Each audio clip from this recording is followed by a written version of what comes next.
তো দেখো বন্ধুরা, এখানে আমরা সবাই মিলে ফটো তুলে নিলাম, একটু গ্রুপ ফটো সবাই মিলে।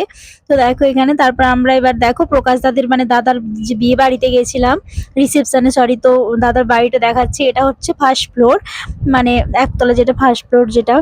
তো দেখো এখানে প্রত্যেকটা রুম দেখাচ্ছি, দেখো কত বড় বাড়ি, কি সুন্দর তাই না? একটা গ্রামের ভেতরে এত সুন্দর বাড়ি। দেখো এটা হচ্ছে ছাদে এসেছি আর কি।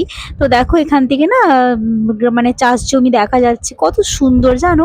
আমি শুধু ভাবছি আমার যদি এরকম একটা বাড়ি হতো, তাহলে আমি কি সুন্দর ভিডিও বানাতাম। দেখো কি সুন্দর। আর দেখো ওদের না, এই যে ওই সামনে যে বাড়িটা দেখতে পাচ্ছ, এখানে গরু থাকে জানো, গরুর ঘরটাও কি সুন্দর দেখো, কত দারুণ তাই না? আর ওইদিকে দেখো সব কুন্দি গাছ এইসব লাগানো আছে, চাষের জমি, কত সুন্দর তাই না? আমার না খুব ইচ্ছে জানো, আমার এরকম একটা বাড়ি থাকবে, যেখানে আমি ছাদের উপরে ভিডিও বানাবো।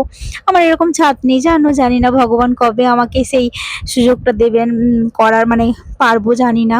তো দেখো এখানে হয়ে গেল বাইরে দেখা, খুব সুন্দর বাড়ি। তো দেখো এখানে আমরা খেয়ে নিচ্ছি। তো খাওয়ার সময় আর ভিডিও সেরকম ভাবে করা হয়নি, খুব ভালো আইটেম ছিল, মানে ভালো।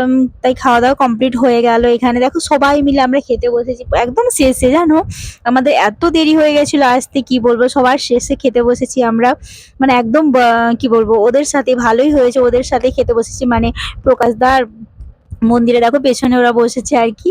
তো আমরা এই যে সামনে সবাই মিলে একসাথেই বসেছি। দেখো আমাদের খাওয়া দাওয়া এখানে কমপ্লিট হয়ে গেল, এবার আমাদের বেরোতে হবে। তো তারপরে এখানে দেখো তাড়াতাড়ি করে খাওয়া দাওয়া করে এবার বেরাবো। তো তারপর দেখা সবার সাথে আলো, মানে দেখা করে খাওয়া দাওয়া কমপ্লিট করার পর আমরা বেরিয়ে পড়েছি। এখানে দেখো আসার সময় তো পুরো রাস্তায় ঘুমাচ্ছিলাম বন্ধুরা, কি বলবো, মানে ঘুমিয়ে ঘুমিয়ে এলাম। তো এখন বাড়ি পৌঁছে গেছি, এখন বাজে 2:09। দেখো বন্ধুরা চোখ মুখের অবস্থা, এত ঘুম পেয়েছে যে কি বলবো। তো আমার বাড়িতে এসেই ছেড়ে দিয়ে গেছে আর কি সবাই। তো দেখো এখানে আমি একটু জানো, মানে একটাও সেরকম ভাবে ফটো তোলা হয়নি, ফুল ফটো, তো তাই একটু ভিডিওটা অন করে নিচ্ছিলাম। তো